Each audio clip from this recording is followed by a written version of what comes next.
할렐루야. 하나님의 은혜와 평강이 이 아침에도 여러분들과 함께하길 바랍니다. 오늘 우리에게 주시는 하나님 말씀은 사도행전 9장 23절에서 31절까지의 말씀입니다. 여러 날이 지남에 유대인들이 사울 죽이기를 공모하더니 그 계교가 사울에게 알려지니라. 그들이 그를 죽이려고 밤낮으로 성문까지 지키거늘 그의 제자들이 밤에 사울을 광주리에 담아 성벽에서 달아내리니라. 사울이 예루살렘에 가서 제자들을 사귀고자 하나 다 두려워하여 그가 제자됨을 믿지 아니하니 바나바가 데리고 사도들에게 가서 그가 길에서 어떻게 주를 보았는지와 주께서 그에게 말씀하신 일과 다메섹에서 그가 어떻게 예수의 이름으로 담대히 말하였는지를 전하니라. 사울이 제자들과 함께 있어 예루살렘에 출입하며 또 주 예수의 이름으로 담대히 말하고 헬라파 유대인들과 함께 말하며 변론하니 그 사람들이 죽이려고 힘쓰거늘 형제들이 알고 가이사라로 데리고 내려가서 다소로 보내니라. 그리하여 온 유대와 갈릴리와 사마리아 교회가 평안하여 든든히 서가고 주를 경외함과 성령의 위로로 진행하여 수가 더 많아지니라. 아멘. 사울은 다메섹 도상에서 예수님을 극적으로 만나고 다메섹에 있는 아나니아를 통해 눈에 비늘 같은 것이 벗겨지는 회심의 경험을 하고 세례를 받습니다. 그리고 그곳에서 믿음의 형제들을 만나 며칠을 보내게 되죠. 20절 말씀을 보면요. 즉시로 각 회당에서 예수가 하나님의 아들이심을 전파하니 사울은 건강이 회복되고 준비가 되자마자 바로 복음 전파의 자리로 나아갔습니다. 회당에서 예수님이 하나님의 아들이심을 전파했죠. 그럴 때 어떤 결과가 나타났습니까? 베드로가 복음을 전할 때처럼 한 번에 3,000명이 구원받고 5,000명이 구원받았습니까? 그렇지 않습니다. 사울의 회심을 보면 그가 얼마나 드라마틱한 간증과 변화를 경험했습니까? 그런데 그런 그가 복음을 전하는데 결과가 좋지 않은 거예요. 성경에 보면 듣는 사람들이 다 당혹스러워했다라고 나옵니다. 사울의 전도함으로 예수님을 믿었다라고 하는 사람이 없어요. 오히려 사울을 의심하고 그를 죽이려고까지 했습니다. 23절에서 25절 말씀을 보면요. 여러 날이 지남에 유대인들이 사울 죽이기를 공모하더니 그 계교가 사울에게 알려지니라. 그들이 그를 죽이려고 밤낮으로 성문까지 지키거늘 그의 제자들이 밤에 사울을 광주리에 담아 성벽에서 달아내리니라.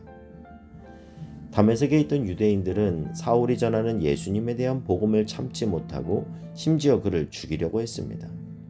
이때의 상황이 어떠했는지 사울은 자신이 쓴 고린도후서 11장 32절 33절에 이때의 상황을 조금 더 자세히 설명하고 있는데요. 다메섹에서 아레다 왕의 고관이 나를 잡으려고 다메섹 성을 지켰으나 나는 광주리를 타고 들창문으로 성벽을 내려가 그 손에서 벗어났노라. 당시 유대인들 뿐만 아니라 정치적인 세력들까지 합세해서 사울을 죽이려고 했다라는 거죠. 그런 상황에서 25절에 나와 있는 것처럼 그의 제자들이 밤에 사울을 광주리에 담아 성벽에서 달아내렸습니다. 그의 제자들이라는 건 사울의 제자를 말하는 거죠. 사울이 다메섹에서 얼마나 있었는지는 모르지만 벌써 제자가 생겼습니다. 이들은 사울을 통해서 예수 그리스도를 만난 사람들이죠. 그들로 인해 사울은 목숨을 건진 겁니다. 여러분이 신앙생활을 할 때 나 혼자 예수 잘 믿는, 혼자 외로이 신앙생활하는 분이 아니라 복음으로 하나 되는 영적 동료들이 많이 있으시기를 바랍니다. 여러분, 사울을 죽이려고 하는 사람들이 있는데 그런 사울을 도왔다가 자기도 어떻게 될지 모르는 상황 아니겠습니까? 그런데 그런 것은 안중에도 없고 사랑하는 사울을 위해 목숨까지 내놓으면서 도와주는 사람들, 그의 제자들이라고 나오는 것을 보면 이들은 사울을 통해 예수 그리스도를 만났고 사울에게 영적인 빛을 진 사람들입니다. 그들은 은혜를 받은 것에서 끝나지 않고 사울이 위험에 처했을 때 그를 적극적으로 도와 그의 생명을 구합니다. 저는 여러분의 부부가 그리고 여러분의 자녀와 여러분이 그러한 영적인 관계가 되시기를 축복합니다. 그리고 나의 고통과 위기를 함께 해줄 수 있는 영적인 동료들이 여러분 주변에 많이 있으시길 축복하고, 여러분이 누군가에게 그런 영적 동료가 되는 복을 누리시길 주님의 이름으로 축복합니다. 26절 말씀을 보면요. 사울이 예루살렘에 가서 제자들을 사귀고자 하나 다 두려워하여 그가 제자됨을 믿지 아니하니. 26절 말씀을 보면 사울이 다메섹에서 도망 나온 이후에 바로 예루살렘으로 들어간 것처럼 그렇게 우리가 보이지만요.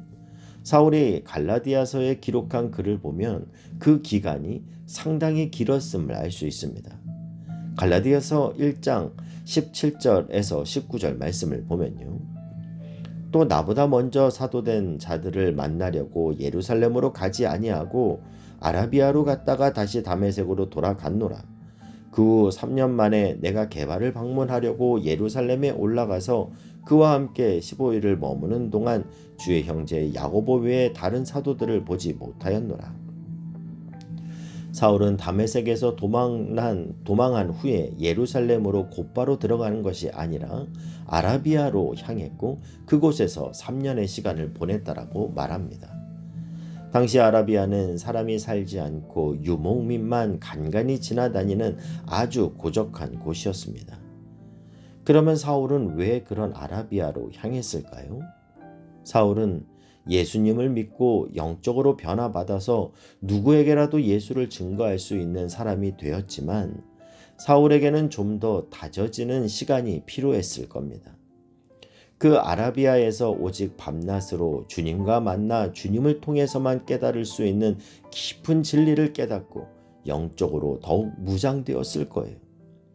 그렇게 그 아라비아에서의 3년의 시간을 보내고 다시 돌아온 사울에게는 그야말로 예수 그리스도와 십자가밖에 없었습니다. 사울은 수십 년을 한결같이 앞에 있는 표대를 향해 다름박질친 인생이었는데 그 힘의 원천이 바로 이때 아라비아에서 받은 은혜였을 거라는 거죠. 이처럼 믿음의 사람에게는 주님과 단둘이 만나 보내는 조용한 시간이 굉장히 중요합니다. 그 시간을 가질 때 우리는 비로소 자신을 돌아보게 되고 주님과의 깊은 교제와 친밀감을 갖게 됩니다. 저는 이 아침 묵상 시간이 저와 여러분의 아라비아가 될 수 있기를 바랍니다. 이곳에서 하나님을 만날 수 있기를 바라고 주님과의 깊은 교제와 친밀감을 누릴 수 있기를 바랍니다. 그렇게 예루살렘으로 돌아간 사울이었지만 예루살렘에 있던 제자들은 여전히 사울을 믿지 못했습니다. 그 당시에는 겉으로는 예수님을 믿는다고 하면서 그들을 잡으려고 하는 첩자들도 있었기 때문에 사람들은 쉽게 다가가지 않았던 거죠. 이런 상황에서 바나바가 등장합니다. 27절 말씀을 보면요. 바나바가 데리고 사도들에게 가서 그가 길에서 어떻게 주를 보았는지와 주께서 그에게 말씀하신 일과 다메섹에서 그가 어떻게 예수의 이름으로 담대히 말하였는지를 전하니라. 바나바는 제자들에게 사울의 회심이 진정성이 있다라고 설득하고 공동체가 사울을 받아들일 수 있도록 다리를 놓아 주었습니다. 사울의 믿음이 진실한 것이라고 사람들 앞에서 보장해 줄 사람이 필요할 때 주님은 바나바를 보내주셨던 거예요. 이처럼 주님은 우리가 홀로 사명을 감당하도록 내버려 두지 않으십니다. 믿음의 지체들의 격려와 도움을 받게 하십니다. 여러분 주변에 있는 지체들의 그 사랑과 섬김이 여러분을 향한 주님의 손길임을 여러분 확신하실 수 있기를 바랍니다. 주님이 언제나 합력하여 선을 이루어 주신다라는 이 사실을 믿으실 수 있기를 바랍니다. 여러분을 돕는 손길에서 주님의 손길을 발견할 수 있기를 바라고 또한 여러분이 누군가에게 바나바와 같이 그런 손길이 되어 그가 낙심하지 않고 잘 세워질 수 있도록 돕는 선한 주님의 손길로 오늘도 사용되어지는 기쁨이 넘치는 이 하루가 되실 수 있길 주님의 이름으로 축복합니다. 28절에서 30절 말씀을 보면요. 사울이 제자들과 함께 있어 예루살렘에 출입하며 또 주 예수의 이름으로 담대히 말하고 헬라파 유대인들과 함께 말하며 변론하니 그 사람들이 죽이려고 힘쓰거늘 형제들이 알고 가이사라로 데리고 내려가서 다소로 보내니라. 사울이 예루살렘에서도 예수가 그리스도가 되시고 부활하신 하나님의 아들이심을 증언했을 때 이번에는 헬라파 유대인들의 극심한 반대를 받아 또다시 신변의 위협을 받게 됩니다. 그러자 이번에도 사울을 돕는 형제들이 사울을 항구 도시인 가이사라로 데리고 가서 위쪽에 있는 사울의 고향 다소로 피신시킵니다. 이처럼 사울을 돕는 이들의 목숨을 건 협력을 통해 사울의 사역은 중단되지 않았을 뿐만 아니라 31절은 이렇게 증언하는데요. 그리하여 온 유대와 갈릴리와 사마리아 교회가 평안하여 든든히 서가고 주를 경외함과 성령의 위로로 진행하여 수가 더 많아지니라.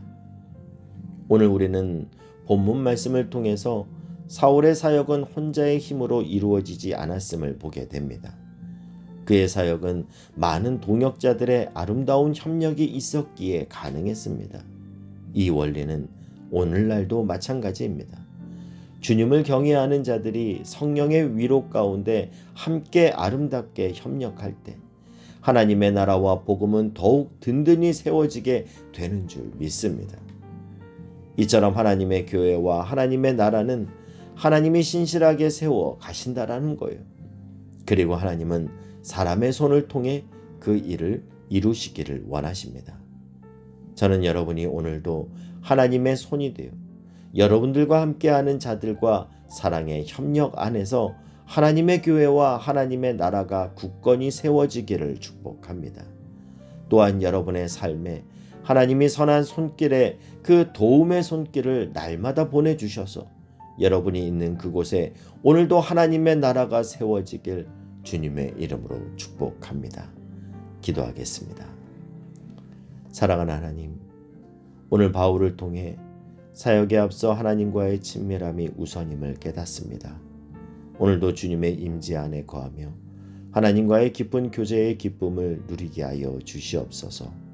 모든 것을 합력하여 선을 이루시는 하나님, 나와 우리 모든 이들의 삶에 만남의 축복으로 덮어주시고 우리 또한 누군가에게 만남의 축복이 되게 하여 주시옵소서. 예수님의 이름으로 기도하옵나이다. 아멘.